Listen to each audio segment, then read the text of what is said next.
Ang marahang-himig ng string quartet, isang pamilyar na piyesa ni Bach, ay dapat sanang maging tunog ng paraiso.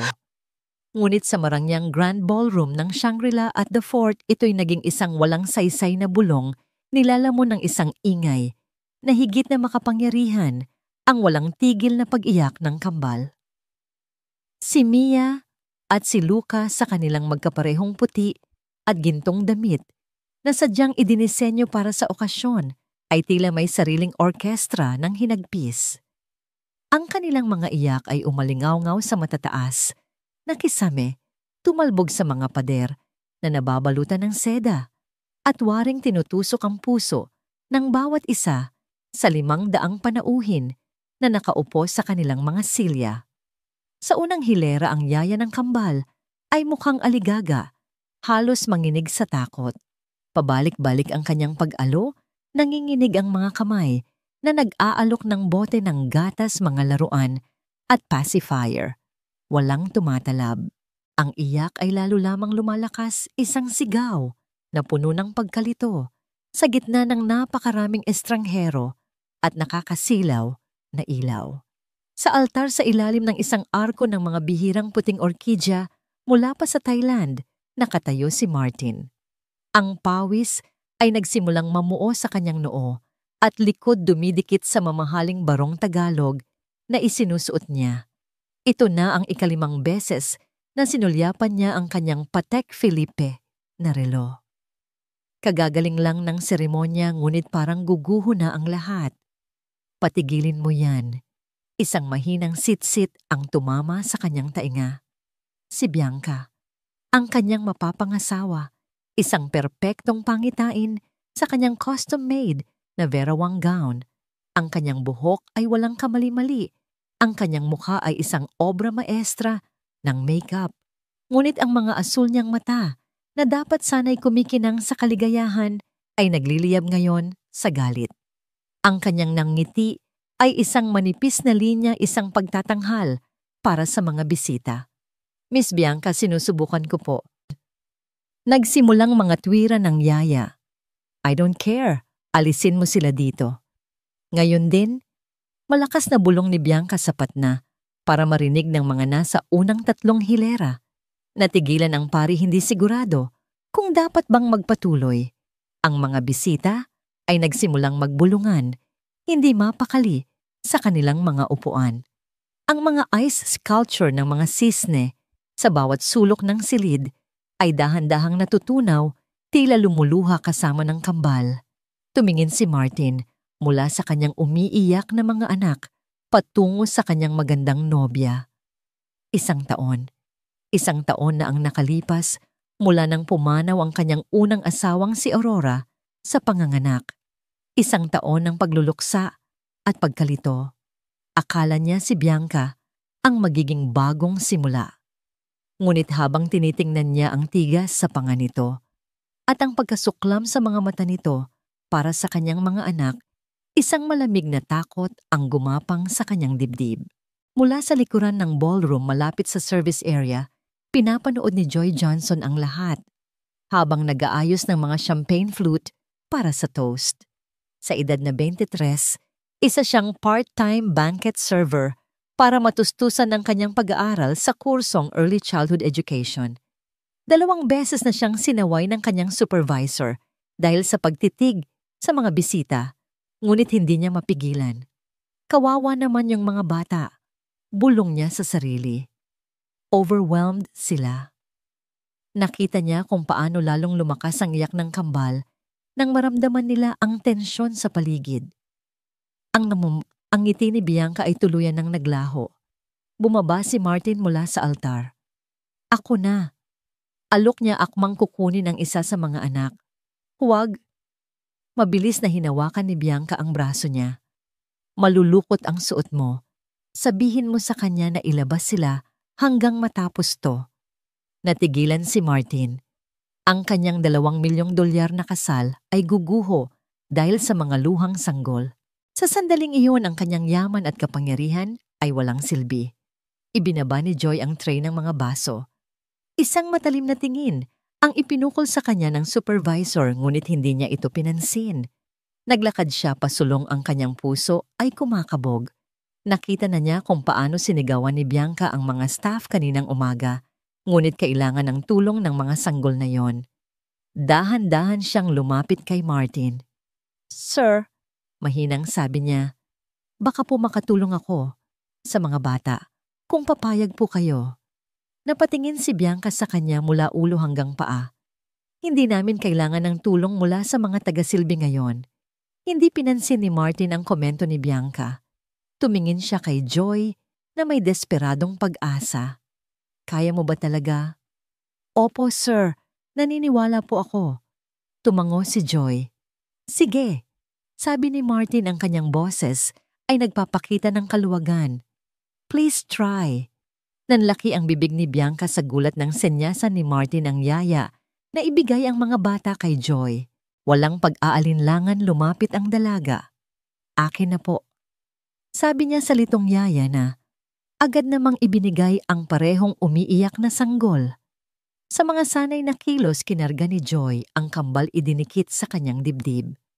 Lumingalinga siya at nakita ang isang silk table runner sa isang bakanting mesa ng dekorasyon. "Pakikuha po niyan." Pakiusap niya sa isang katabing waiter. Gamit ang tela, gumawa siya ng isang simpleng baby wrap, maingat na itinatali ang kambal sa kanyang dibdib. Pagkatapos nagsimula siyang umindayog ng marahan mula sa isang gilid patungo sa isa pa. "Pwede po bang tumugtog ang quartet ng isang bagay na may matatag na ritmo?" Mahinang tanong niya, yung parang tibok ng puso. Ang mga musikero na natutuwa sa direksyon ay nagsimulang tumugtog ng isang banayad at ritmikong melodiya. Pinalaki ni Joy ang kanyang sariling mahinahong paghinga, isinasabay ang kanyang mga kilos sa musika. Ang buong silid ay nanonood nang may pagkamangha habang sa loob lamang ng ilang minuto, parehong tumahimik sina Mia at Luca. Ang kanilang maliliit na talukap mata ay bumigat, ang kanilang mga katawan ay nag-relax sa dibdib ni Joy. "Paano mo ginawa yon?" Bulong ni Martin, nakatitig sa kanyang payapang mga anak. Ngunit sa halip na magpakita ng kaluwagan, humakbang pasulong si Bianca, ang kanyang muka ay namumula sa galit. "How dare you?" Malakas niyang sabi na ikinatigil ng lahat. "Sinong nagsabi sa iyong hawakan mo ang mga anak ko? Isa ka lang katulong. Alamin mo ang lugar mo." Ang silid ay tuluyang natahimik. Maging ang string quartet ay napatigil sa pagtugtog. Mula sa unang hilera, tumayo ang best friend ni Martin, si Dr. Francis. Actually, mahinahong sabi ni Francis, ang ginawa niya ay textbook infant soothing. Napakagaling niya. Tumingin si Martin mula sa kanyang natutulog na mga anak patungo sa galit na mukha ni Bianca. Isang bagay ang nagbago sa kanyang ekspresyon. Naging malamig, naging matigas. "Bianca, sumagot ka." Mahinang sabi niya, ngunit may bigat sa bawat salita. "Kahit minsan ba, kumalma sila nang ganito kabilis sa'yo?" Ang tanong ay nanatili sa hangin. Nanlaki ang mga mata ni Bianca, pagkatapos ay nanliit. "What are you implying?" Isang simpleng tanong lang. Nagpatuloy si Martin, ang kanyang boses ay nagkakaroon ng lakas. Sa nakalipas na taon, kahit minsan ba nakatulog sina Mia at Luca nang ganito kadali habang karga mo sila? Isang nerbyosong tawa ang kumawala kay Bianca. Sumulyap siya sa mga bisita. "Kaya nga tayo may full-time na Yaya Martin. Hindi ko sisirain ang ₱1,000,000 gown sa laway ng bata." Ang mga bulungan ay kumalat na parang apoy sa buong ballroom. Tinitigan ni Martin si Bianca na para bang ngayon lang niya ito nakita ng malinaw. Ang babaeng pakakasalan niya ay mas pinahahalagahan ang isang damit kaysa sa kapayapaan ng kanyang mga anak. Isang bagay ang pumutok sa loob ni Martin. Ang pasensya, ang pagpapanggap. Ang pag-asang ito ang tamang desisyon. Hindi niya hinila si Bianca sa isang tabi. Hindi siya bumulong. Humakbang siya pabalik sa altar, ang kanyang mga mata ay hindi inaalis kay Bianca. Lumapit siya sa pari. "Father, I'm sorry." Pagkatapos humarap siya sa mga nakatulalang bisita, ang kanyang boses ay malinaw at matatag pumuputol sa nakabibinging katahimikan. Pasensya na po sa abala sa inyong lahat. Huminga siya ng malalim. Hindi na po tuloy ang kasal. Isang kolektibong paghinga ng gulat ang narinig. Ang mga bibig ay napanganga. Ang mga telepono ay lihim na itinaas upang mag-record. Sumugod si Bianca patungo sa labasan. Ang kanyang perpektong ayos ay nagulo na ng galit. Bago siya tuluyang mawala, lumingon siya, ang kanyang mukha ay isang maskara ng puot. Itinuro niya si Martin. Magsisisi ka, Martin. Sigaw niya, ang kanyang boses ay umalingaw-ngaw na parang kulog. Sisirain kita. Tandaan mo yan. Pagkatapos ay pabalang niyang isinara ang pinto. Naiwan si Martin sa altar nag-iisa. Sa kanyang harapan ay ang naguguluhang mga bisita. At sa isang sulok nakatayo si Joy, yakap-yakap ang kanyang dalawang anak na payapang natutulog na walang kamalay-malay, na sila ang naging sentro ng isang bagyo na sumira sa dapat sanang pinakamasayang araw ng kanilang ama. Ang kasal ay tapos na, ngunit ang digmaan ay nagsisimula pa lamang. Ang unang bumati kay Martin sa umaga ay hindi ang sikat ng araw na tumatagos sa floor-to-ceiling na salamin ng kanyang penthouse sa Makati o ang mahinang iyak ng kanyang mga anak mula sa nursery. Ito ay ang walang tigil galit na pag-vibrate ng kanyang telepono sa ibabaw ng glass bedside table. Umupo siya napapahilot sa kanyang sentido. Ang sakit ng ulo niya ay kasing tindi ng katahimikan sa silid. Sa screen ng telepono, isang dilubyo ang sumalubong sa kanya. 47 missed calls, 112 text messages at mahigit 1,000 notifikasyon mula sa social media. Binuksan niya ang kanyang Instagram at doon sa pinakatuktok ng kanyang feed ay ang mukha ni Bianca. Isang close-up shot professional na kinuha kung saan isang butil ng luha ang perpektong dumadaloy sa kanyang pisngi. Ang caption ay isang obra maestra ng pagiging biktima. Iniwan sa altar. Matapos kong ibigay ang pinakamagagandang taon ng buhay ko sa lalaking ito at sa kanyang mga anak. Totoo nga ang sinasabi nila, binabago talaga ng pera ang isang tao. Justice for Bianca. Heartless CEO. A mother's pain. Bumuhos ang mga komento. Libo-libo. Stay strong, Queen Bee, you don't deserve this. Walang puso. Pera lang ang mahalaga sa kanya.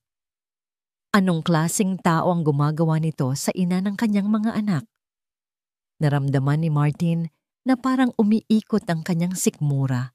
Ina ng kanyang mga anak si Bianca na minsan lang sa isang linggo kung dalawin ang kambal para lang sa isang mabilis na photo op. Tumunog muli ang telepono. Isang pangalan na nagpatindig ng kanyang balahibo, Don Ricardo, ang kanyang pinakamalaking business partner. Martin bungad ng matigas na boses mula sa kabilang linya, walang anumang pagbati. Nakita ng asawa ko ang social media ngayong umaga. Anoong klaseng gulo ito? May mga board member na nagtatanong tungkol sa iyong stability. Alam mo kung gaano kahalaga ang reputasyon sa negosyo natin. Don Ricardo, hindi yan totoo. Si Bibentong, putol ng matanda. Ang ating Riverside project, naka-hold muna. We need to manage this crisis. Bago pa man makasagot si Martin, ibinaba na ang tawag. Kasabay ng pag-click ng telepono, isang yak ang umalingaw-ngaw mula sa baby monitor. Tapos isa pa. Sabay na. Nagmamadali siyang pumasok sa nursery. Sina Mia at Luca ay parehong nakatayo sa kanilang mga kuna. Ang kanilang mga muka ay pula sa pag-iyak. Binuhat niya si Mia awkwardly, sinubukan siyang patahanin. Lalo lang itong lumakas. Si Luca, na nasa kuna pa, ay sumabay sa buong lakas. Pumasok ang yaya mukhang balisa. Sir Martin, kailangan ko po kayong makausap. Mamaya na, Miss Melds. Nagwawala sila. Kinuha ng yaya si Mia mula sa kanya mahusay na tiningnan ang diaper nito. Parte po ito ng kailangan kong sabihin. Magre-resign na po ako. Napatingin si Martin sa kanya. Ano nga ngayon pa? Pasensya na po sir. Hindi ko po kayang masangkot sa ganitong sitwasyon. Kilala ni Miss Bianca ang lahat sa childcare community. Nag-post na po siya na pinagtaksilan siya ng sarili niyang staff. Kailangan ko pong maghanap ng ibang trabaho. Napahila mo si Martin. Doblehin ko ang sahod mo. Hindi po ito tungkol sa pera, sir. Reputasyon ko po ang nakasalalay. Isinauli niya si Mia kay Martin. Hanggang tanghali na lang po ako para tulungan kayong mag-ayos. Pagsapit ng 10:00 na kansela na ni Martin ang 3 mahahalagang pulong. Sinusubukan niyang palitan ang diaper ni Luca habang kausap sa telepono ang kanyang abogado. Inaakusahan niya akong abusive ngayon. Sabi niya, hirap na hirap sa mga adhesive tab. Habang kinakabit ang diaper, biglang sumuka si Luca. Tumatama sa mamahalin niyang t-shirt. Hold on, sabi niya sa abogado, ibinababa ang telepono. Kinuha niya ang tuwalya pakiramdam na para siyang nalulunod.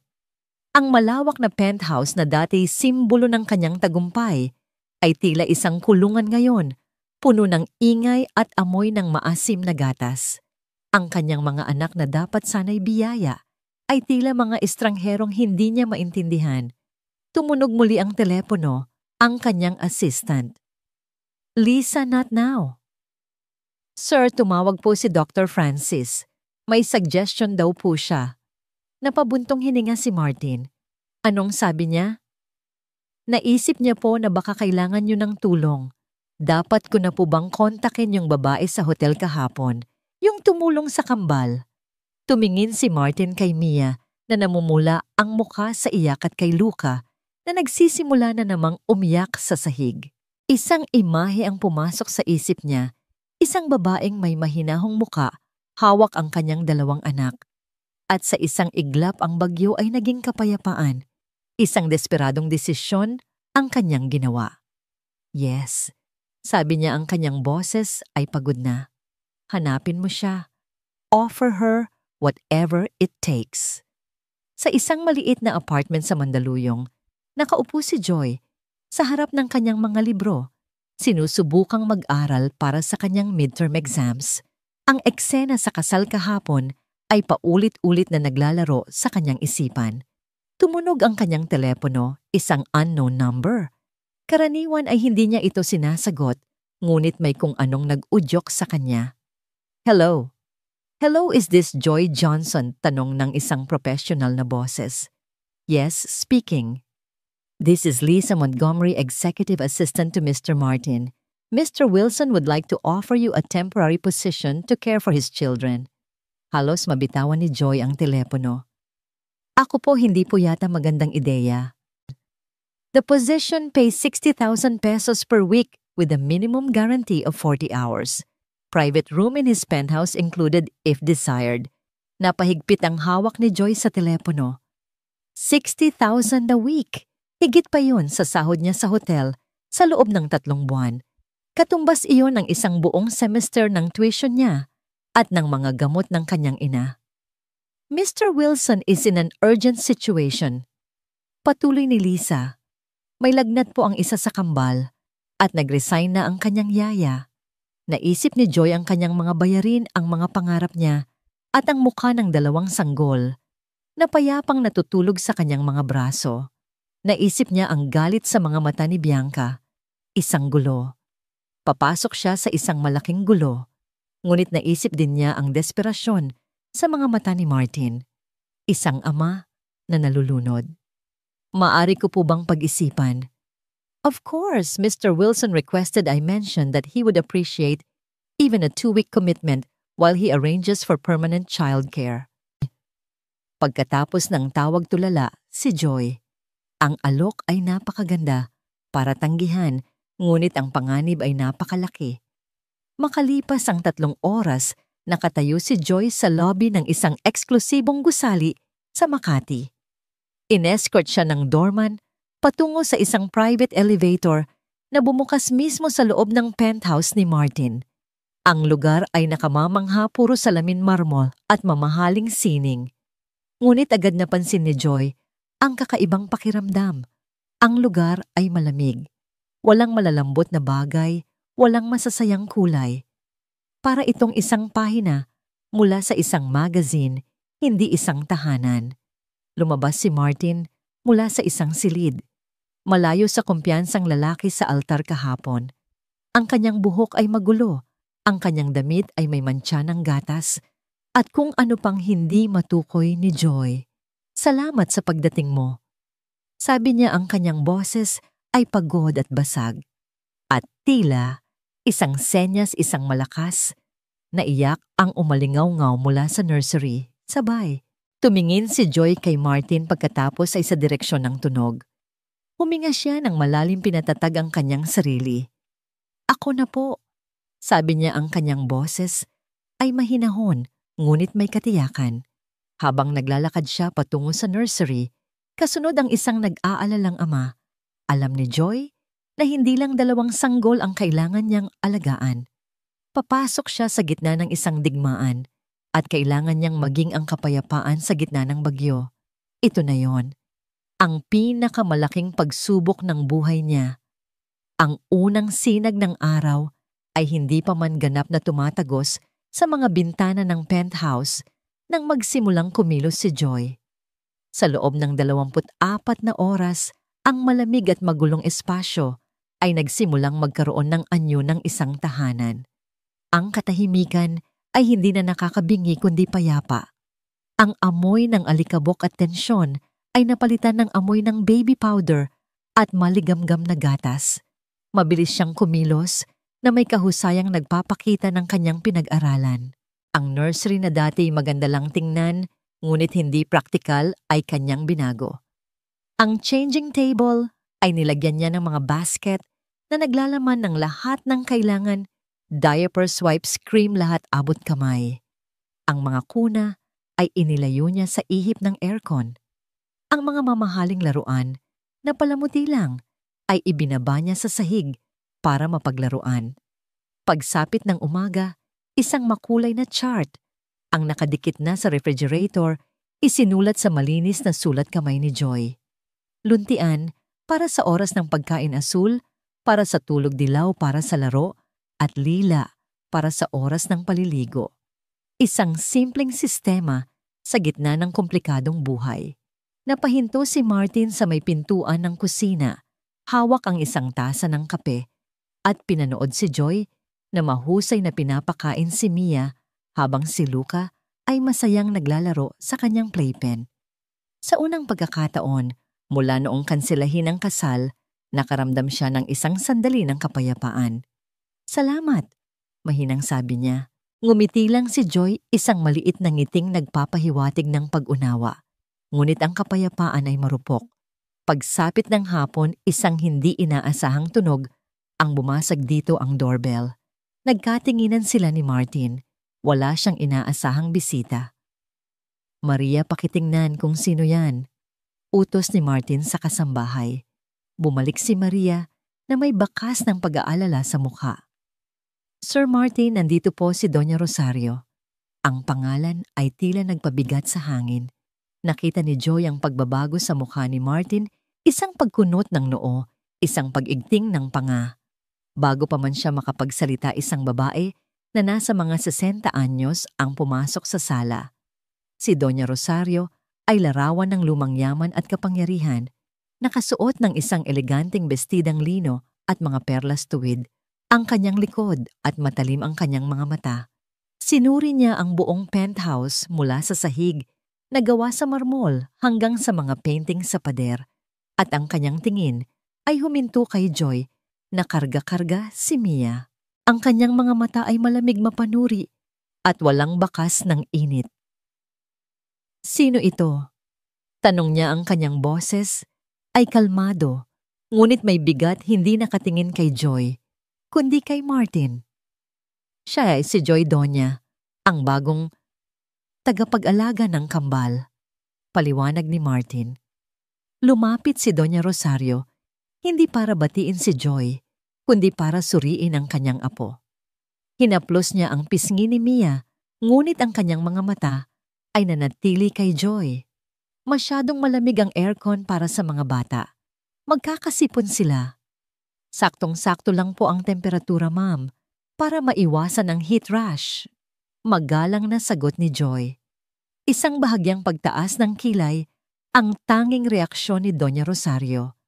Naglakad siya patungo sa nursery na tila siya ang nagmamay-ari ng lugar. Sinundan siya ni Joy Ramdam ang bawat mapanuring titig ng matanda sa kanyang likuran. Anong klaseng gatas ang ipinapainom mo sa kanila? Tanong niya tinitingnan ng lata sa ibabaw ng counter. Mas maganda ang brand na mula sa Europa. Ito po ang hiyang sa kanila. Ayon na rin po kay Dr. Francis. Paliwanag ni Joy. Huminto si Doña Rosario sa harap ng isang malaking naka-frame na litrato sa pader ng nursery. Ito ay ang larawan ng isang napakagandang babae. Ang mga mata nito ay kumikinang at ang ngiti ay puno ng buhay. Kamukhang kamukha niya si Mia, ang anak ko. Sabi ni Doña Rosario, ang kanyang boses ay biglang lumambot, ngunit may kasamang sakit. Si Aurora. Kung nandito lang siya, hindi magiging ganito kagulo ang lahat. Hindi niya hahayaang isang estranghero ang mag-alaga sa kanyang mga anak. Ang mga salita ay tila isang sampal, hindi lang kay Joy, kundi pati na rin kay Martin na kadarating lang sa silid. Donya, ginagawa ni Joy ang lahat para sa kanila, depensa ni Martin. Ngunit hindi siya pinansin ni Doña Rosario. Ang kanyang atensyon ay bumalik kay Joy at ang lamig sa kanyang mga mata ay mas matindi pa kaysa kanina. Hija, sabi niya, ang salita ay parang isang babala. Alam kong kailangan mo ng trabaho at kailangan ni Martin ng tulong, ngunit linawin natin ang isang bagay. Humarap siya ng buo kay Joy, ang kanyang tindig ay nagpapakita ng awtoridad na hindi matatawaran. Isa ka lang empleyado, isang pansamantalang solusyon sa isang problema. Ang mga batang ito ay may ina. Isang ina na nasa langit na nagmamasid. Huwag na huwag mong iisipin kahit isang saglit na kaya mong palitan ang lugar niya. Isang mabigat na katahimikan ang bumalot sa silid. Si Martin ay hindi makapagsalita, tila nabato sa sakit ng alaala. Si Joy ay nakatayo lang doon, karga ang anak ng babaeng hindi niya kailanman makikilala, habang dinudurog ng mga salita ng lolang, determinadong protektahan ang isang alaala. Naramdaman ni Joy ang bigat ng kanyang sitwasyon. Hindi lang isang mapaghiganting ex-fiancé ang kanyang kalaban. Hindi lang isang nagdadalamhating amo ang kanyang pinagsisilbihan. Mayroon ding isang lola, isang bantay ng nakaraan na nakatingin sa bawat kilos niya, naghihintay sa kanyang bawat pagkakamali. Ang penthouse ay biglang naging mas malamig, mas malaki, at mas mapanganib kaysa sa una niyang pagpasok. Ang hapon ay dapat sanang payapa. Ang kambal ay mahimbing na natutulog sa kanilang mga kuna para sa kanilang afternoon nap. Ang buong penthouse ay malinis at tahimik. Nakaupo si Joy sa isang sulok ng sala, may hawak na tasa ng tsaa, binibigyan ang sarili ng 15 minutong pahinga bago magising ang kanyang mga alaga. Sa wakas, isang sandali ng normalidad. Ngunit ang normalidad ay isang luho na hindi nila kayang taglayin. Isang matalas at mapilit na tunog ng doorbell ang bumasag sa katahimikan. Hindi ito ang karaniwang tunog. Ito ay tila isang utos. Agad na tumayo si Joy Ramdam ang pagbilis ng tibok ng kanyang puso. Nag-aalangang binuksan ni Maria ang kasambahayang pinto. At mula sa labas pumasok si Bianca na parang isang bagyo. Hindi siya nag-iisa. Kasunod niya ang isang lalaking may bitbit na malaking professional camera. Nakasuot si Bianca ng isang hapit na pulang bestida at stiletto heels na tumutunog sa bawat hakbang niya sa marmol na sahig. Ang kanyang mukha ay puno ng makeup, ang kanyang nangiti ay kasing tamis ng lason. "Joy, darling!" Bati niya, ang boses ay umaapaw sa pekeng kabaitan. "Napadalaw lang ako. I was in the area. Naisip kong dalhin ang mga bata ng ilang laruan. Itinaas niya ang isang malaking paper bag mula sa isang mamahaling toy store. Tumayo ng tuwid si Joy. Ipinosisyon ang sarili sa pagitan ni Bianca at ng pasilyo patungo sa nursery. Ang kanyang boses ay kalmado at propesyonal. Tulog po ang mga bata, Miss Bianca. O gigisingin natin sila. Masayang sabi ni Bianca lumingon sa photographer. Kukuha lang kami ng ilang litrato para may remembrance naman sila sa mommy nila. Napanatili ni Joy ang kanyang postura. Pasensya na po, pero malinaw po ang bilin ni Sir Martin. Walang pwedeng pumasok o kumuha ng litrato ng mga bata nang wala siyang pahintulot. Ang ngiti ni Bianca ay unti-unting naglaho, napalitan ng isang mapanuyang pagtawa. Bilin instructions. Sino ka ba para sundin ang bilin niya laban sa akin? Ako ang ina. Ikaw ano ka lang ba? Lumapit siya ang kanyang taas, ay pilit na ginagamit para manliit si Joy. Isa ka lang yaya, isang katulong. Huwag mong kalimutan yan. Sinusunod ko lang po ang utos ng employer ko. Matatag na sagot ni Joy, kahit na nanginginig na ang kanyang mga kamay sa gilid. At ang employer mo ay ang lalaking dapat ay asawa ko ngayon. Sumigaw na si Bianca, ang kanyang kontrol ay tuluyan nang nawala. Kaya kung gusto kong makita ang mga anak ko, makikita ko sila. Now, get out of my way. Akmang itutulak ni Bianca si Joy nang isang pamilyar na ding ang marinig mula sa private elevator. Bumukas ito at lumabas si Martin, nakadarating lang mula sa isang meeting. Natigilan siya sa eksenang nakita niya si Bianca na nagwawala isang litong photographer at si Joy na matapang na nakaharang sa daan. Anong nangyayari dito? Malamig na tanong ni Martin. Martin, thank God you're here. Agad na nagbago ang tono ni Bianca, naging biktima. Itong katulong mo ayaw akong papasukin para makita ang sarili kong mga anak. Sinusunod niya lang ang utos ko. Sagot ni Martin, ang kanyang mga mata ay hindi inaalis kay Bianca. At anong ginagawa ng lalaking yan dito?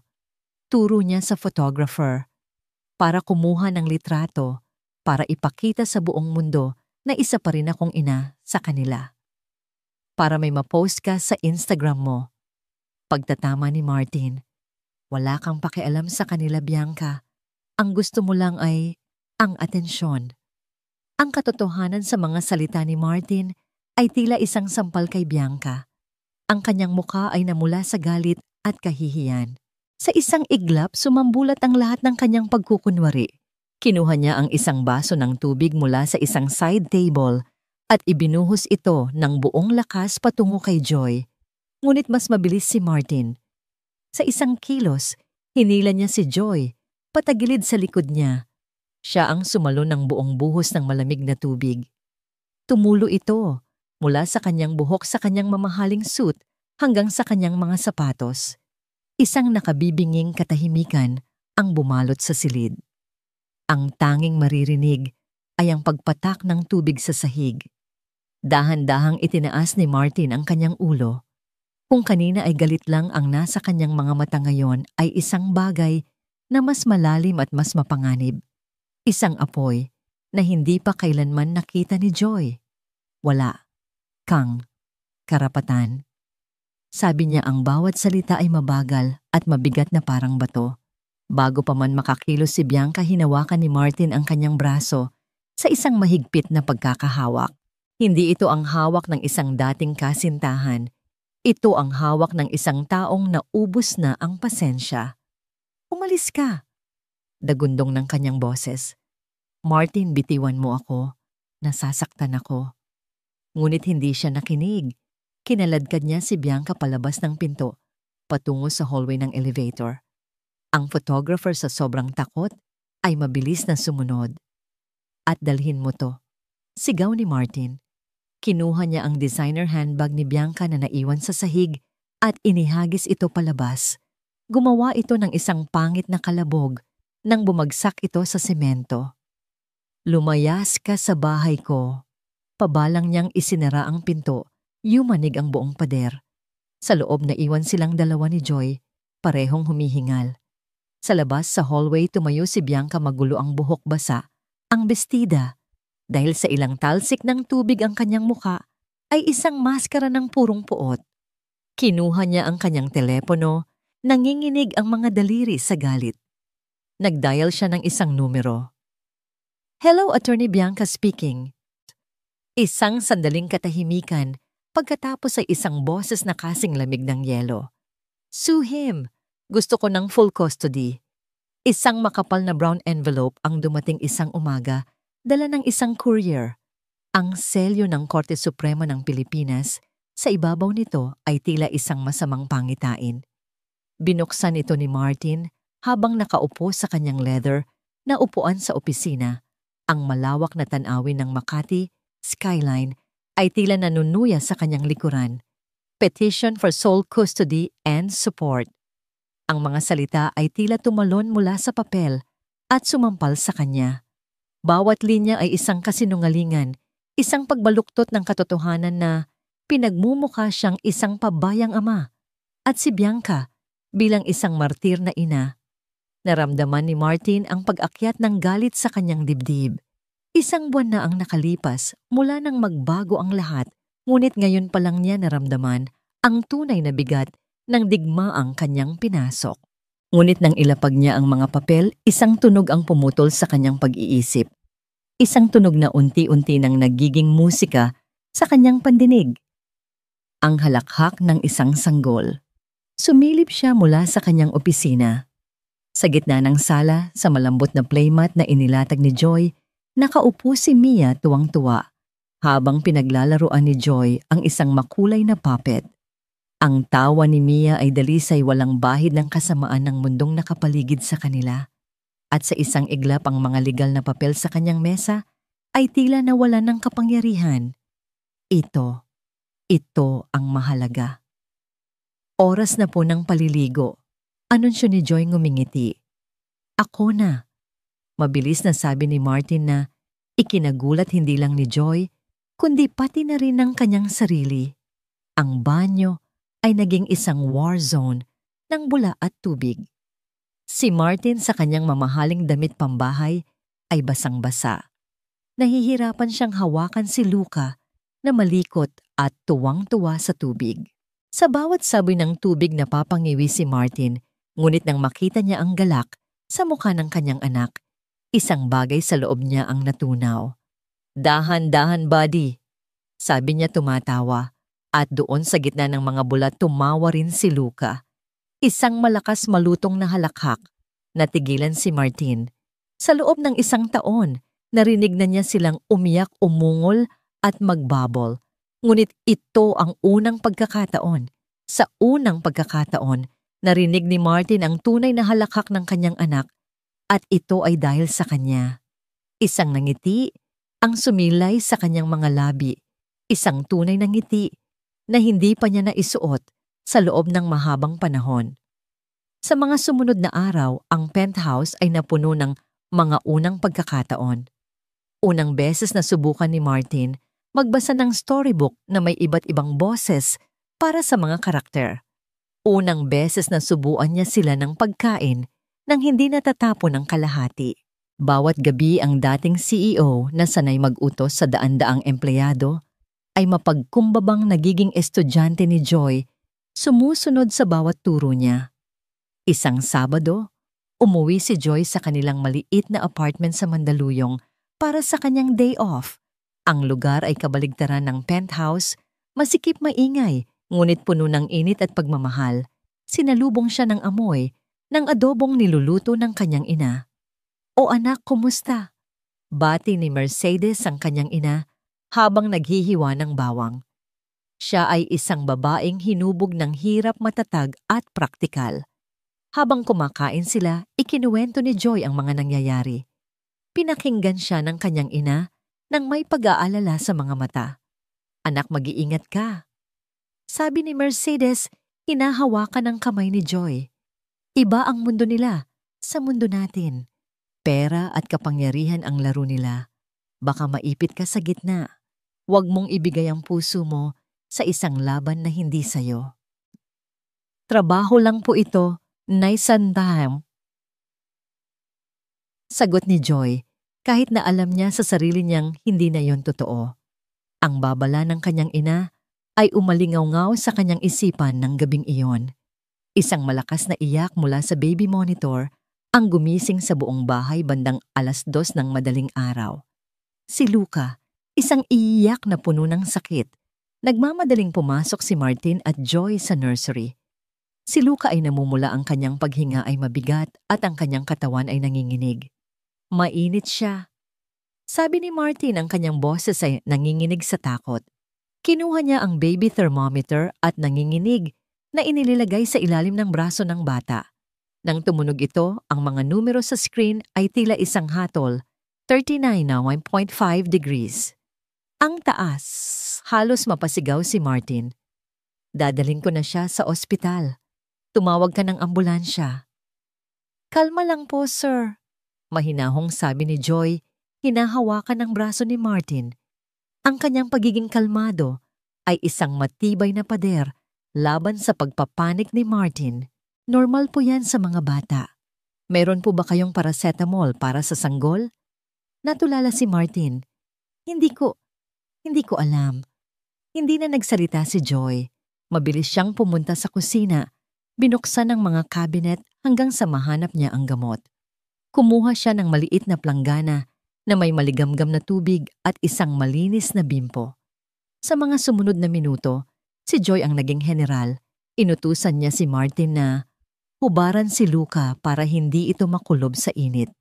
Maingat niyang pinainom ng gamot ang bata. Dahan-dahan niyang pinunasan ng maligamgam na tubig ang mga singit at leeg nito para bumaba ang temperatura. Nakaupo lang si Martin sa isang silya sa sulok. Pinapanood ang lahat, pakiramdam ay ganap na walang silbi. Ang lahat ng kanyang pera, ang kanyang mga koneksyon, ang kanyang kapangyarihan, lahat ay walang kwenta sa harap ng lagnat ng kanyang anak. Ang tanging mahalaga sa sandaling iyon ay ang babaeng mahinahon at may kaalamang gumagalaw sa silid. Makalipas ang 1 oras, unti-unting bumaba ang lagnat. Si Luca ay payapa nang natutulog sa kanyang kuna, humihinga ng normal. Nakatayo silang dalawa sa tabi ng kuna. Sa dilim, ang tanging ilaw ay mula sa isang maliit na nightlight. Pareho silang pagod.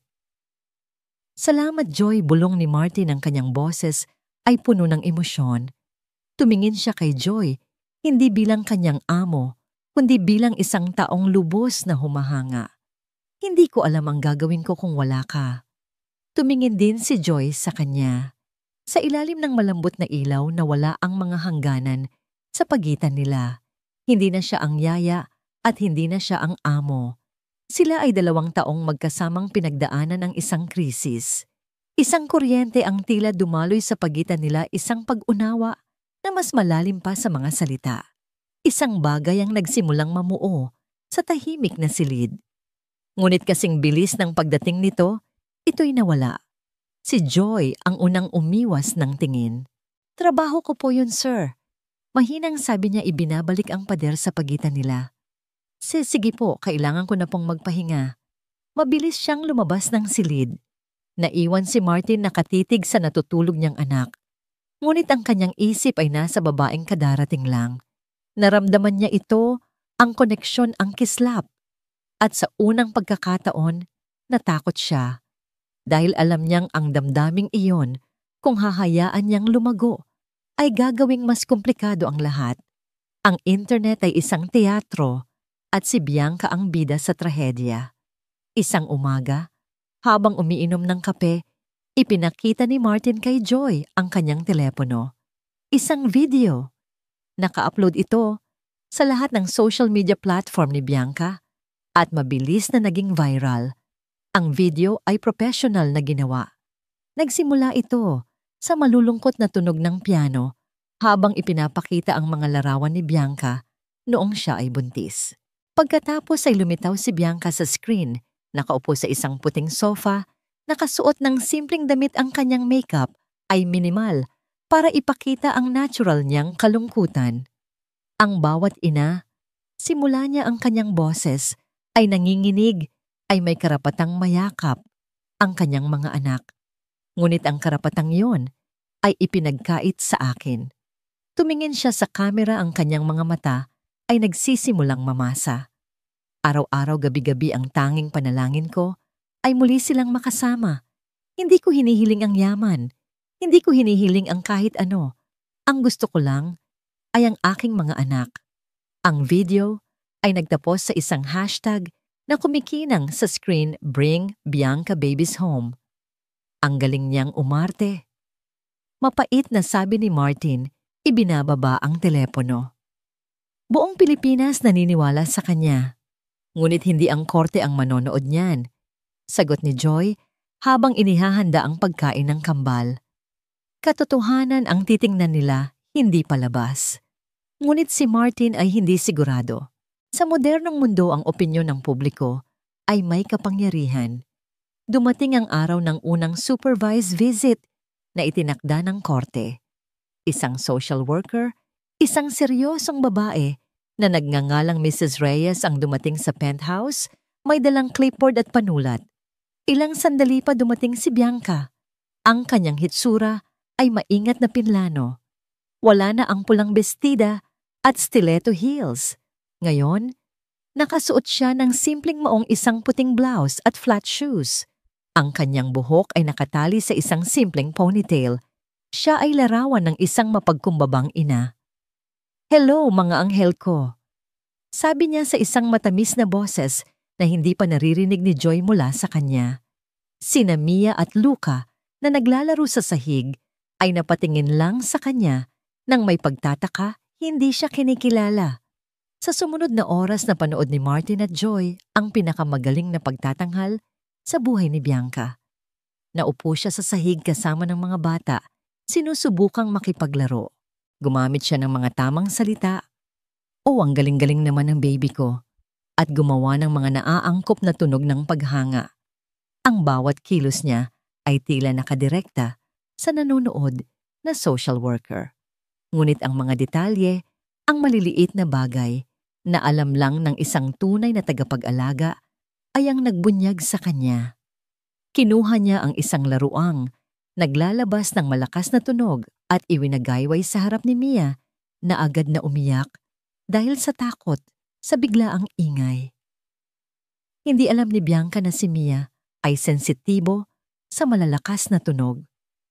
Sinubukan niyang subuan si Luca ng isang piraso ng biskwit, hindi alam na ito ang oras ng pag-inom ng gatas ng bata at hindi pa ito nagugutom.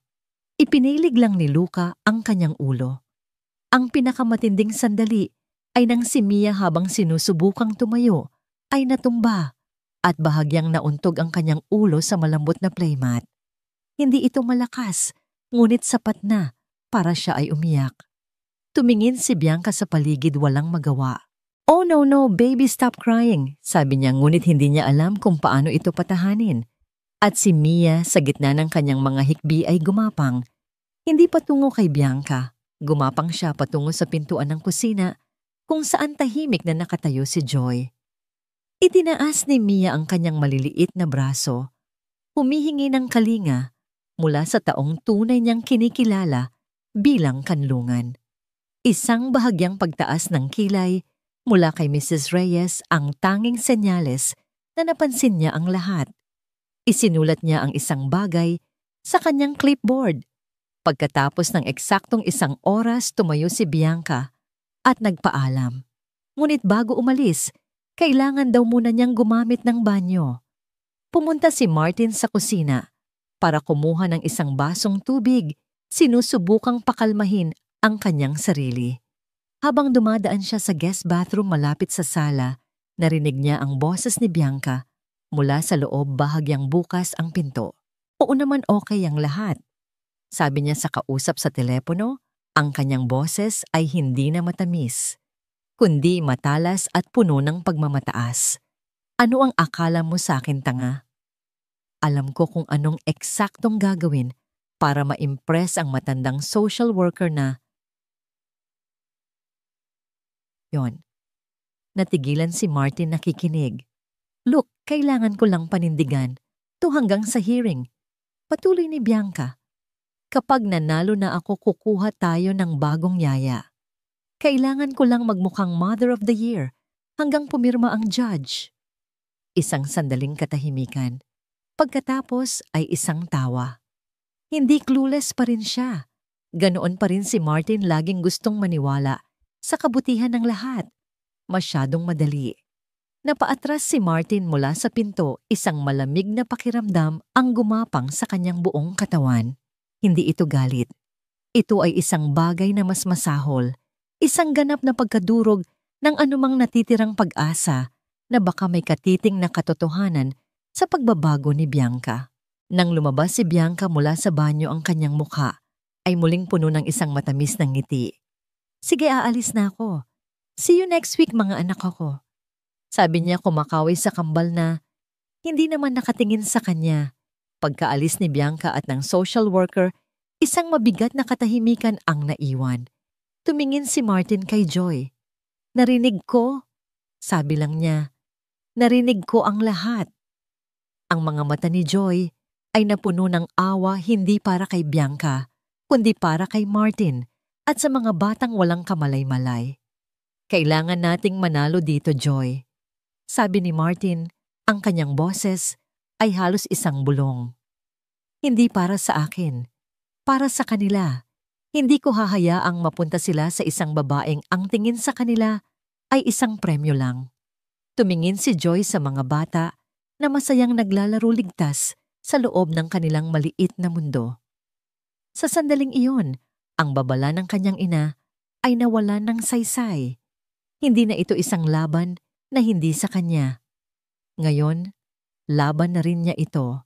Sa rekomendasyon ni Dr. Francis na pagdesisyonan ni Martin at Joy, na ilista ang kambal sa isang maliit eksklusibong daycare center malapit sa opisina ni Martin para masanay silang makisalamuha sa ibang bata. Paliwanag ng doktor. Maganda iyon para sa kanilang social development. Ang Bright Beginnings ay isang lugar na tila kinuha mula sa isang pangarap. Makukulay ang mga paderligtas, ang mga laruan, at ang mga guro ay may malalambot na boses at tunay na pagmamahal sa mga bata. Ngunit para kay Joy, ang pinakamahalaga ay ang kanilang seguridad. Sa unang araw bago pa man iwan ang kambal, kinausap ni Joy ang center director, isang babaeng nasa mga 40 anyos na nagngangalang Lisa Thompson. Mrs. Thompson, magalang na sabi ni Joy, dahil po sa delikadong sitwasyon ng pamilya, mayroon po kaming ilang special security protocols na kailangang sundin. Inilabas ni Joy ang isang folder. Sa loob may mga litrato at pangalan ng 4 na tao lamang na awtorisadong sumundo sa kambal, si Martin, si Joy, si Maria na kasambahay, at si Dr. Francis para sa emergency. Bawat isa po sa amin ay may password, paliwanag ni Joy. Ito po ang sa akin, Starlight. Ibibigay po ni Sir Martin ang sa kanya mamaya. Kung may darating na hindi isa sa amin, o kung alam man ang pangalan, pero hindi alam ang password, huwag na huwag niyo pong ibibigay ang mga bata. Tumango si Mrs. Thompson, humanga sa pagiging detalyado ni Joy. Naiintindihan ko. Standard procedure din namin ang tumawag para mag-verify. Isa pa pong huling bagay. Dagdag ni Joy, ibinibigay ang isang calling card. Ito po ang private line ni Sir Martin. Kung may anumang pagbabago sa schedule o kung may kahit anong kahinahinala, dito niyo po siya direktang tawagan, hindi sa opisina. Makakaasa ka, Miss Johnson, tiniyak ni Mrs. Thompson. Ang kaligtasan ng mga bata ang aming pangunahing prioridad. 3 araw ang lumipas. Ang kambal ay masayang-masaya sa kanilang bagong kapaligiran. Naging abala si Martin sa trabaho, ngunit sa unang pagkakataon, mayroon siyang kapayapaan ng isip, alam na ang kanyang mga anak ay ligtas at masaya. Miyerkules, nasa kalagitnaan si Martin ng isang mahalagang video conference kasama ang mga investor mula sa Singapore nang biglang magring ang kanyang pribadong telepono. Nakita niya ang pangalan sa screen, Bright Beginnings. Agad siyang nag-excuse. Gentlemen, I need to take this one moment.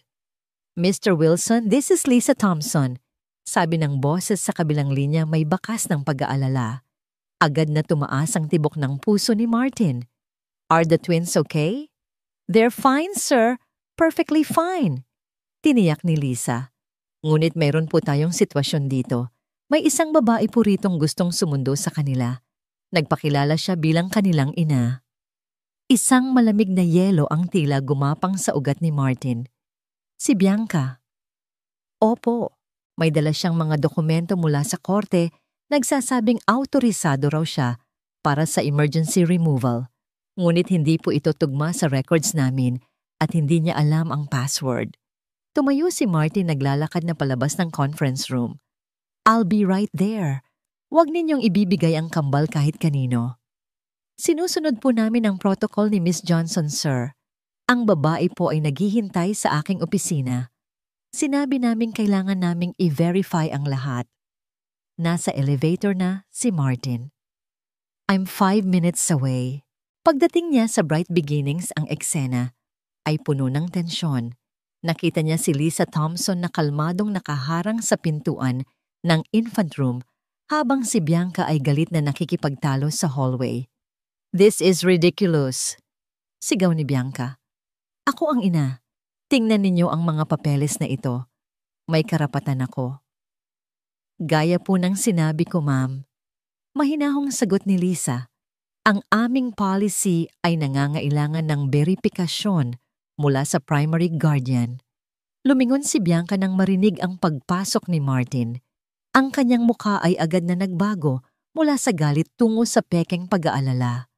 Martin, salamat at dumating ka, may hindi pagkakaunawaan dito. Sinusundo ko lang sana ang mga bata para sa kanilang check-up sa doktor. Anong check-up? Malamig na tanong ni Martin. Yung check-up kay Dr. Chen. Nag-aalangang sagot ni Bianca. Noong 1 linggo pa sila na-check ni Dr. Chen, sabi ni Martin, at hindi ka autorisadong sumundo sa kanila sa anumang pagkakataon. Ang mukha ni Bianca ay muling tumigas. Ina nila ako, may karapatan ako. Patingin ng mga sinasabi mong dokumento, utos ni Martin. Inabot ni Lisa ang mga papel na ipinakita ni Bianca. Mukha itong opisyal sa unang tingin, ngunit malinaw na peke. Mali ang pirma ni Martin at ang mga petsa ay hindi tumutugma sa anumang totoong appointment. Peke to, sabi ni Martin. Lisa, may tumawag na ba sa pulis? Ang assistant ko po kanina pa noong napansin naming may mali. Kumpirma ni Lisa. Dapat ay parating na sila. Tatawagan ninyo ako ng pulis. Tila totoong nagulat si Bianca. Dahil lang sinusubukan kong makita ang sarili kong mga anak. Para sa attempted kidnapping gamit ang mga pekeng dokumento. Pagtatama ni Martin, ang kumpiyansa ni Bianca ay nagsimulang gumuho. Hindi mo yan mapapatunayan. Itinuro ni Lisa ang isang maliit na security camera sa sulok ng kisame. Ang aming security system ay nagre-record ng lahat ng nangyayari sa entrance at hallways para sa proteksyon ng mga bata. Ang kulay ay nawala sa mukha ni Bianca. Hindi pagkakaunawaan lang to. Siguro nagkamali lang ang assistant ko sa papeles. Sabihin mo yan sa mga pulis. Matigas na sabi ni Martin. At tila isang senyas 2 unipormadong pulis ang pumasok sa gusali. Ipinaliwanag ni Lisa ang sitwasyon habang ipinakita ni Martin ang mga legal na dokumento na nagpapatunay na nasa kanya ang pansamantalang kustodya. Matapos suriin ang ebidensya, lumingon ang senior na pulis kay Bianca. Ma'am, ang pagtatangkang kunin ang mga bata gamit ang pinekeng dokumento ay isang seryosong pagkakasala. Kailangan po naming sumama kayo sa istasyon para sagutin ang ilang tanong. Outrageous! Protesta ni Bianca. Hindi niyo ba ako kilala? Opo, ma'am. Kaya po maingat naming hinahawakan ang sitwasyong ito. Professional na sagot ng pulis. Pakiusap, sumama na po kayo. Habang ineskorta ng mga pulis si Bianca palabas, lumingon siya kay Martin, ang kanyang mga mata ay nagliliyab sa puot. Magsisisi ka. Sit-sit niya. Walang sino mang nagpapahiya sa akin na nakakaligtas. Pagkaalis ni Bianca, hiningi ni Martin na makita ang security footage. Ipinakita ito ni Lisa sa kanyang computer. Ang buong pagtatangka ni Bianca ay malinaw na nakunan mula sa pagpapakita ng pekeng papeles hanggang sa kanyang galit na pagpupumilit. Maari ba akong makakuha ng kopya nito? Tanong ni Martin. Siyempre, sabi ni Lisa. Kakailanganin din yan ng mga pulis. Tinawagan agad ni Martin si Joy. Joy si Bianca. Tinangka niyang kunin ang kambal sa daycare. Diyos ko po. Bulong ni Joy sa kabilang linya. Okay lang po ba sila? Okay lang sila. Perpektong sinunod ng center ang security protocol mo. Dinala na ng pulis si Bianca. Pauwi na po ako. Sabi ni Joy. Wag desisyon ni Martin. Ligtas sila dito. Hayaan nating tapusin nila ang kanilang araw. Huwag nating guluhin ang routine nila. Nang hapong iyon, habang pauwi si Martin kasama ang kambal, isang malalim na pasasalamat ang kanyang naramdaman.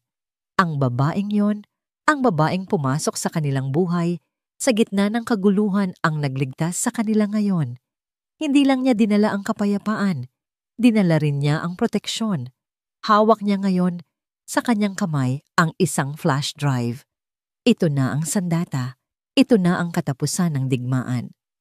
Ang gusali ng Makati Family Court ay tila isang malaking halimaw na bato malamig at walang damdamin. Sa labas, isang kumpol ng mga reporter at cameramen ang nag-aabang na parang mga buwitre handang pagpiestahan ang sino mang lalabas. Mr. Wilson, totoo bang tinangkang kunin ni Miss Davis ang inyong mga anak? Ano ang relasyon ninyo sa yaya, sir? Sino ang dapat managot? Dumaan si Martin sa gitna ng kaguluhan ng kanyang muka ay isang maskara ng determinasyon. Nasa tabi niya ang kanyang abogado, si Attorney Richard, at sa likod nila, si Joy. Nakasuot si Joy ng isang simpleng itim na bestida. Ang kanyang postura ay tuwid, ngunit ang kanyang mga kamay na magkahawak ay nagpapakita ng kanyang kaba. Sa loob ng isang maliit na waiting room, sinalubong sila ni Lisa Thompson, ang direktora ng daycare, at ni Dr. Francis. Malinaw ang footage. Tiniyak ni Lisa kay Martin. Walang duda sa kung ano ang nangyari. Dala ko rin ang lahat ng medical records ng kambal. Dagdag ni Dr. Francis. Malinaw na ipinapakita nito ang iyong tuloy-tuloy na pangangalaga. Pagpasok nila sa courtroom, ang bigat ng lugar ay tila dumagan sa kanilang mga balikat. Matataas ang kisame, madilim ang kahoy, at ang hangin ay puno ng pormalidad. Sa isang mesa nakaupo si Bianca at ang kanyang abogado, isang matalas tingnan na babae na halatang sanay sa ganitong laban. Ang hitsura ni Bianca ay muling nagbago. Wala na ang glamorosang modelo, wala na rin ang pekeng simpleng ina. Ngayon, siya ay nakasuot ng isang konserbatibong navy blue dress, minimal na make-up, at ang buhok ay nakapusod ng maayos. Mukha siyang isang seryosong negosyante, kalmado, kontrolado, at mapanganib. Nang pumasok ang hukom, tumayo ang lahat. Si Judge Eleanor Ramsey ay isang babaeng nasa mga 60 anyos, may matalas na tingin at salamin sa dulo ng kanyang ilong. Nandito tayo para sa isang emergency custody hearing patungkol kina Mia at Luca Wilson. Anunsyo niya, ang kanyang boses ay walang emosyon. Nasuri ko na ang mga paunang dokumento. Magsimula tayo sa ebidensya. Unang iprinesenta ni Attorney Richard ang security footage. Ang buong courtroom ay tahimik na nanood. Habang ang galit na si Bianca ay nakikipagtalo sa screen, iwinawagayway ang mga pekeng dokumento. Ang bawat salita, bawat kilos ay malinaw na nakunan. Mrs. Thompson. Tanong ng hukom matapos ang video, ito ba ay isang tumpak na paglalarawan ng nangyari? Opo, Your Honor. Kumpirma ni Lisa. Tumayo ang abogado ni Bianca. Ang aking kliyente, Your Honor, ay mayroong lahat ng dahilan para maniwala na siya ay autorisado. Ito ay isang simpleng hindi pagkakaunawaan sa papeles. Tumingin si Judge Ramsey ng may pagdududa. Ipinapakita sa video na sinabi ni Miss Davis na mayroong appointment sa doktor na napatunayang hindi totoo. Nagpapahiwatig iyon ng intensyon na manlinlang. Sunod na iprinisenta ni Richard ang isang bagay na mas controversial ang recording mula sa nursery monitor, kung saan inamin ni Bianca na pera lang ang habol niya. Object, Your Honor, illegally obtained. Agad na protesta ng abogado ni Bianca. Your Honor, paliwanag ni Richard, kinikilala namin na maaaring hindi ito katanggap-tanggap sa normal na sitwasyon. Subalit dahil sa pattern of behavior na ipinakita ng security footage, naniniwala kaming ito ay mahalaga para ipakita ang tunay na intensyon ni Miss Davis. Nag-isip ang hukom. I will allow it for context. Nang ang boses ni Bianca ay pumuno sa courtroom, yung mga batang yon hindi sila parte ng plano ko. Ang gusto ko lang ay ang pangalan at pera niya. Ilang tao sa gallery ang napasinghap. Si Bianca mismo ay halatang namutla. Sunod na tumestigo si Dr. Francis iprinisenta ang mga record na nagpapakita ng kalusugan at pag-unlad ng kambal. Ngunit ang tunay na labanan ay nagsimula nang tawagin si Joy sa witness stand. Agad siyang inatake ng abogado ni Bianca. Miss Johnson, ano po ba eksakto ang inyong relasyon kay Mr. Wilson? Ako po ang tagapag-alaga ng kanyang mga anak. Kalmadong sagot ni Joy. Tagapag-alaga lang, ngunit nakatira ka sa kanyang bahay tama. Mayroon po akong sariling silid para mapadali ang pag-aalaga sa mga bata, lalo na sa gabi. Hindi ba totoo na ang inyong relasyon ay naging personal na? Pagdiin ng abogado. Objection? Sigaw ni Richard. Irrelevant. I'm establishing potential bias, Your Honor. Sagot ng abogado. I'll allow it, but tread carefully, counsel, babala ng hukom. Itinuwid ni Joy ang kanyang balikat. Ang aking relasyon kay Mr. Wilson ay professional. Ang aking pangunahing tungkulin ay ang kapakanan ng mga bata. Kaya itinatanggi mo na meron kayong romantikong relasyon. Walang romantikong relasyon. Matatag na sagot ni Joy, ang kanyang mga mata ay diretso. Kami po ni Mr. Wilson ay nagtutulungan para mabigyan ng katatagan at pag-aaruga sina Mia at Luca. Nang si Martin naman ang sumalang ang parehong tanong, ang ibinato sa kanya. Mr. Wilson, marami ang mag-iisip na kahina-hinala na magpatira ng isang bata at magandang babae sa iyong bahay nang walang personal na ugnayan. Diretsong tiningnan ni Martin ang abogado. Malaki ang respeto ko kay Miss Johnson dahil sa kanyang husay at dedikasyon. Ang aming relasyon ay nanatiling profesional, lalo na para maiwasan ang anumang komplikasyon sa kasong ito. Ngunit ang pinakamatinding pagsubok ay dumating mula sa isang hindi inaasahang direksyon. Bago matapos ang araw, isang sorpresang testigo ang iprinisenta ng kampo ni Martin. The prosecution calls Doña Rosario the maternal grandmother of the children. Isang bulungan ang kumalat sa courtroom, maging si Bianca ay nagulat. Pumasok si Doña Rosario, ang kanyang presensya ay nag-utos ng katahimikan. Doña Rosario, nagsimula si Attorney Richard. Maari niyo po bang ilarawan ang nakita ninyong pag-aalaga sa inyong mga apo sa ilalim ni Mr. Wilson at Miss Johnson? Lumingon si Doña Rosario una kay Martin, pagkatapos ay kay Joy at sa huli kay Bianca. Ang kanyang tingin kay Bianca ay puno ng pagkasuklam. Noong una nagsimula siya, ang kanyang boses ay malakas at malinaw. Tutol ako sa pagkuha ng isang estranghero para alagaan ang mga apo ko. Ngunit nakita ng dalawa kong mata. Nakita ko kung paano ang isang bahay na malamig at malungkot ay naging isang tahanan. Nakita ko ang isang ama na natututong mahalin ang kanyang mga anak sa tulong ng babaeng iyon. Itinuro niya si Joy at nakita ko rin ang babaeng ito. Lumingon siya kay Bianca. Isang babaeng ang tanging alam ay umarte. Isang babaeng mas mahalaga pa ang isang damit kaysa sa kapayapaan ng mga bata. Siya ay hindi ina. Siya ay isang kahihiyan sa alaala ng aking anak. Ang mga salita ay tumama na parang kidlat. Ang abogado ni Bianca ay walang masabi. Ang patotoo ni Doña Rosario, ang huling pako sa kabaong. Matapos ang lahat ng testimonya, tumingin si Judge Ramsey sa mga papel sa kanyang harapan.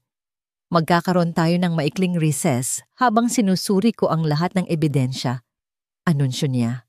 Pagbalik ko, ibibigay ko ang aking desisyon. Tumayo ang lahat habang papalabas ang hukom. Naiwan sa ere ang isang mabigat na tanong. Ang kapalaran ng dalawang bata ay nasa kamay na ng isang tao. Si Martin, si Joy at si Bianca, lahat sila ay napatingin sa pintuan kung saan nawala ang hukom. Ang bawat segundo doon ng paghihintay ay isang walang katapusang pagdurusa. Ang pagbabalik ni Judge Eleanor Ramsey sa courtroom ay tila naganap sa slow motion. Ang bawat hakbang niya ay mabigat, ang bawat kaluskos ng kanyang roba ay umalingaw-ngaw sa nakabibinging katahimikan. Naupo siya, inayos ang kanyang salamin at tiningnan ang mga taong nasa harapan niya. Una si Martin at si Joy, pagkatapos ay si Bianca. Ang kanyang mukha ay hindi mababakasan ng anumang emosyon. Matapos kong suriin ang lahat ng ebidensya at pakinggan ang lahat ng testimonya na iprinisenta sa aking korte ngayong araw, nagsimula siya. Ang kanyang boses ay kalmado, ngunit may kapangyarihan. Handa na akong ibigay ang aking hatol. Naramdaman ni Martin ang paghigpit ng hawak ni Joy sa kanyang braso sa ilalim ng mesa. Huminga siya ng malalim, pinipilit na patatagin ang kanyang sarili. Sa kabilang panig si Bianca ay nakaupo. Nang tuwid ang kanyang mga kamay ay magkadikit sa ibabaw ng mesa, isang larawan ng peking kumpiyansa. Ang pangunahing konsiderasyon ng korteng ito, patuloy ng hukom, ay palaging ang kapakanan ng mga bata. Hindi ang karapatan ng ama, hindi ang karapatan ng ina, kundi kung ano ang pinakamabuti para sa emotional, mental at pisikal na kapakanan ni Mia at Luca Wilson. Tumingin siya ng diretso kay Bianca. Miss Davis, iprinisenta mo ang iyong sarili bilang isang inang biktima na pinagkaitan ng pagkakataong makasama ang kanyang mga anak. Ngunit ang ebidensya ay nagpapakita ng ibang kwento. Isa-isang inilatag ng hukom ang mga katotohanan na parang mga baraha sa isang laro ng poker. Ang security footage mula sa daycare center ay nagpapakita ng isang malinaw na pagtatangka na kunin ang mga bata gamit ang panlilinlang at mga peking dokumento. Hindi ito kilos ng isang nag-aalalang ina. Ito ay kilos ng isang taong desperado at mapanganib. Ang recording mula sa nursery monitor, bagamat kontrobersyal, ay nagbigay linaw sa motibo sa likod ng desperasyong yon. Ang iyong sariling mga salita na ang mga bata ay hindi kailanman naging parte ng iyong plano at ang iyong tanging hangad ay ang pangalan at pera ni Mr. Wilson ay nagpapakita ng isang nakakabahalang kawalan ng tunay na pagmamahal at pag-aaruga. Bawat salita ng hukom ay tila isang suntok sa sikmura ni Bianca. Ang kanyang maskara ng kumpiyansa ay unti-unting nababakbak, inilalantad ang galit at pagkasuklam sa ilalim nito. Sa kabilang banda, lumingon ngayon ang hukom kay Martin. Nakita ng korteng ito ang isang ama na bagamat maaaring naging pabaya, noong una ay nagpakita ng isang kahangahangang pagbabago. Ibinago mo ang iyong buong buhay, ang iyong trabaho, ang iyong tahanan, para unahin ang iyong mga anak. Ang mga testimonya ni na Dr. Francis Mrs. Thompson at maging ng lola ng mga bata si Doña Rosario ay nagpapatunay sa katatagan at pagmamahal na iyong ibinibigay. Sa wakas, inalis ni Judge Ramsey ang kanyang salamin at inilapag sa mesa. Tumingin siya sa kanilang lahat. Dahil dito, ang desisyon ng korte ay ang mga sumusunod, ang nag-iisang legal at pisikal na kustodya ni Mia at Luca Wilson ay ipinagkakaloob kay Mr. Martin. Isang kolektibong paghinga ang narinig sa panig ni Martin. Napapikit si Joy, isang butil ng luha ang tumakas mula sa kanyang mata. Si Martin ay napahawak sa mesa, ang bigat na kanyang pinapasan. Sa loob ng maraming buwan ay tila biglang nawala. Ngunit hindi pa tapos ang hukom. Si Miss Davis, Patuloy niya ay papayagang magkaroon ng supervised visitation 1 beses sa 1 linggo sa loob ng 2 oras sa isang neutral na lokasyon. Ngunit ito ay mangyayari lamang matapos niyang kumpletuhin ang isang minimum na 12 sesyon ng court-approved psychological counseling. Ang korte ay naniniwala na kailangan mong harapin ang iyong mga personal na issue bago ka maging isang ligtas at positibong presensya sa buhay ng iyong mga anak. Doon na sumabog si Bianca. Hindi. Sigaw niya biglang tumayo ang kanyang silya ay bumagsak sa sahig. This is unfair. This is completely unfair. Ako ang ina. Sa akin sila dapat. Ang kanyang mukha na kanina'y kalmado ay puno na ngayon ng puot. Ang kanyang mga mata ay nanlilisik. Itinuro niya si Martin. Kasalanan mo to. At ikaw. Lumingon siya kay Joy. Malanding ahas. Inakit mo siya. Sinira mo ang pamilya ko. Miss Davis, babala ng hukom ang kanyang boses ay matigas na parang bakal. Ngunit si Bianca ay hindi na nakikinig. Sa tingin ninyo tapos na to? Hindi pa. Sisirain ko kayong lahat. Tandaan nyo yan. 2 court security ang mabilis na lumapit at hinawakan siya sa magkabilang braso. Nagpumigla siya sumisigaw ng mga masasakit na salita at mga banta habang kinakaladkad siya palabas ng courtroom. Ang kanyang huling sigaw ay umalingaw sa pasilyo bago tuluyang isara ang pinto. Sa loob isang nakabibinging katahimikan ang naiwan. Dahan-dahan lumingon si Martin kay Joy. Nakita niya ang luhang dumadaloy sa pisngi nito, luha ng kaluwagan ng pagod ng tagumpay. Walang salitang namutawi sa kanilang mga bibig. Sa isang kilos na hindi na pinag-isipan, hinawakan ni Martin ang kamay ni Joy. Mahigpit. Sa harap ng kanilang mga abogado, sa harap ng kanilang mga kaibigan, sa sagradong bulwagan ng hustisya. Hindi ito ang hawak ng isang amo sa kanyang empleyado. Ito ang hawak ng isang lalaki sa babaeng kasama niyang sumuong sa pinakamatinding bagyo ng kanyang buhay. Tapos na. Bulong niya. Tumango si Joy, hindi pa rin makapagsalita. Paglabas nila ng courtroom, sinalubong sila ng liwanag ng mga kamera. Ngunit sa pagkakataong ito, hindi na ito nakakasilaw. Sa halip ito ay tila isang anunsyo sa buong mundo. Natapos na ang digmaan.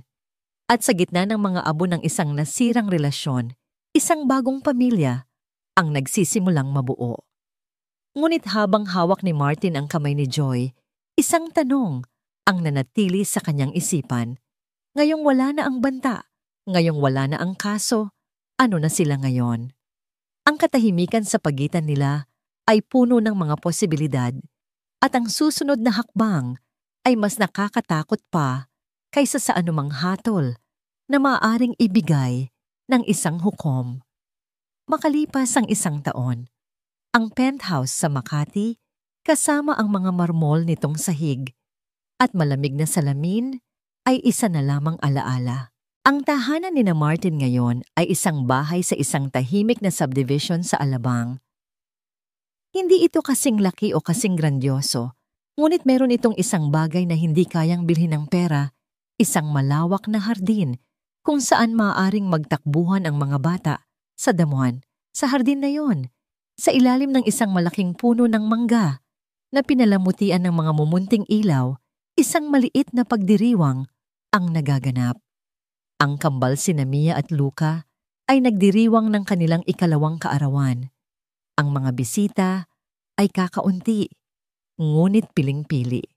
Naroon si Dr. Francis at ang kanyang pamilya. Naroon si Lisa Thompson, ang direktora ng daycare. Naroon si Maria at ang iba pang kasambahay, hindi bilang mga staff, kundi bilang bahagi ng pamilya. Sa isang mahabang mesa, isang eksena na hindi kailanman inakala ni Martin na mangyayari sa isang dulo. Nakaupo si Doña Rosario, nakikipagtawanan kay Mia. Sa kabilang dulo, naroon si Mercedes, ang ina ni Joy, mahinhing nakikipag-usap sa asawa ni Dr. Francis. Ang 2 lola na mula sa magkaibang mundo ay nagkakasama sa iisang espasyo pinag-isa ng kanilang pagmamahal sa kambal. Si Martin na may suot na simpleng polo shirt at maong ay pinanood ang lahat mula sa malayo. Hawak niya ang isang baso ng alak ngunit ang kanyang mga mata ay nasa isang tao lamang. Si Joy. Nakasuot siya ng isang simpleng puting bestida, ang kanyang buhok ay nakalugay. Karga-karga niya si Luca habang tinutulungan itong hipan ang mga bula mula sa isang bubble machine. Ang kanyang tawa ay sumasabay sa hangin, isang tunog na naging paboritong musika ni Martin. Ang landas mula sa courtroom patungo sa hardin na ito ay hindi naging madali. Matapos ang kaso, isang awkward na katahimikan ang namagitan sa kanila.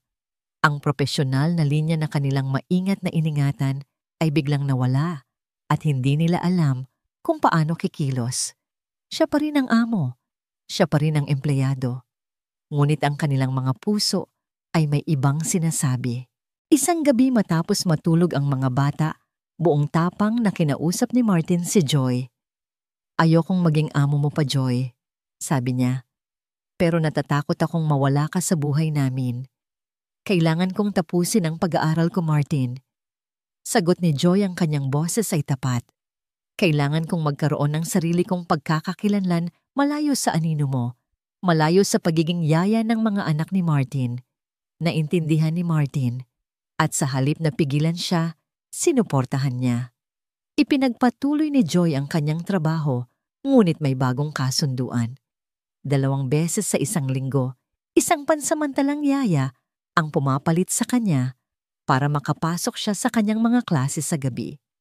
Binayaran ni Martin ang kanyang buong tuition, hindi bilang isang amo, kundi bilang isang kaibigan na naniniwala sa kanyang mga pangarap. Ang kanilang relasyon ay dahan-dahang nabuo, hindi sa loob ng penthouse, kundi sa mga simpleng sandali. Sa mga hapunan pagkatapos ng klase ni Joy, kung saan pinag-uusapan nila ang lahat, maliban sa mga bata. Sa mga paglalakad, sa parke tuwing linggo, kung saan sila ay mukhang isang ordinaryong pamilya. Sa mga text message sa gabi, hindi tungkol sa schedule ng kambal, kundi tungkol sa kanilang mga araw. Si Bianca pagkatapos ng kanyang court-mandated therapy ay nagbago rin. Ang mga unang supervised visit ay puno ng tensyon. Ngunit unti-unti natutunan niyang makipag-ugnayan sa mga bata nang walang pagkukunwari. Isang araw, nagpadala siya ng isang maikling sulat kay Martin.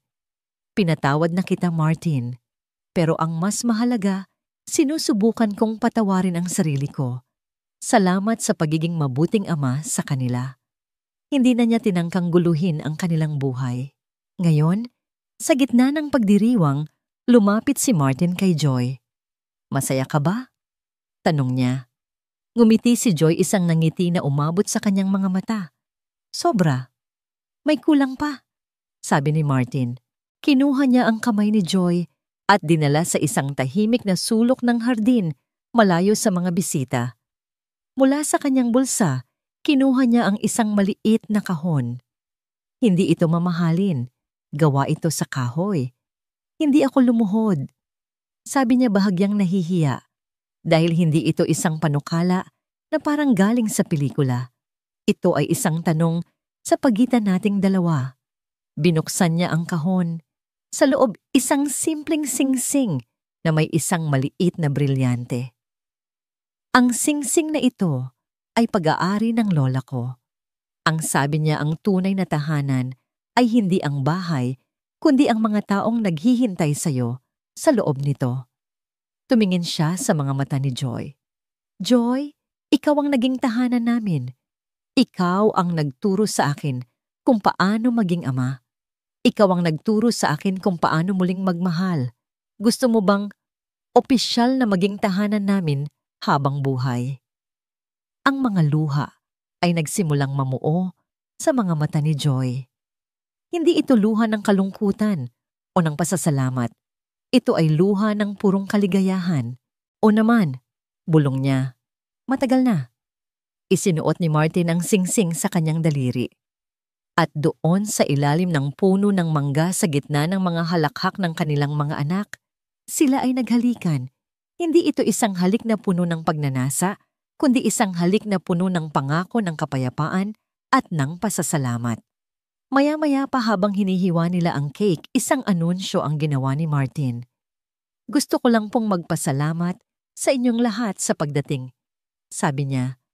At gusto ko ring ibahagi na sa tulong ni Joy, magtatatag kami ng isang foundation.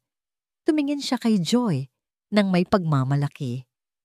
Tatawagin itong The Aurora and Joy Foundation, isang pundasyon na tutulong sa mga single parent at mga batang nangangailangan dahil ang bawat bata ay karapat-dapat magkaroon ng isang maliwanag na simula at ang bawat magulang ay karapat-dapat sa suporta. Isang palakpakan ang pumuno sa hardin. Niyakap ni Doña Rosario si Joy, isang yakap na puno ng pagtanggap. Niyakap ni Mercedes si Martin, ibinubulong ang kanyang pasasalamat. Ang kwento ay nagtapos hindi sa isang marangyang kasal, kundi sa isang simpleng hapon sa isang hardin. Isang larawan ng isang pamilyang hindi perpekto ngunit totoo. Si Martin na natutong ang tunay na yaman ay hindi nasusukat sa pera. Si Joy na napatunayang ang puso at kaalaman ay mas makapangyarihan kaysa sa anumang posisyon. At sina Mia at Luca, ang dalawang batang nagsimula ng isang bagyo na sa huli ay nagdala ng pinakapayapang kalangitan. Sa kanilang paglaki, malalaman nila na ang kanilang pamilya ay hindi nagsimula sa isang tipikal na paraan. Nagsimula ito sa isang kanseladong kasal, sa mga sigaw, sa mga luha, at sa isang digmaan. Ngunit malalaman din nila na ang pinakamatibay na mga tahanan ay hindi ang mga hindi kailanman nayanig, kundi ang mga nasira sinubok ng bagyo at muling itinayo ng may pagmamahal.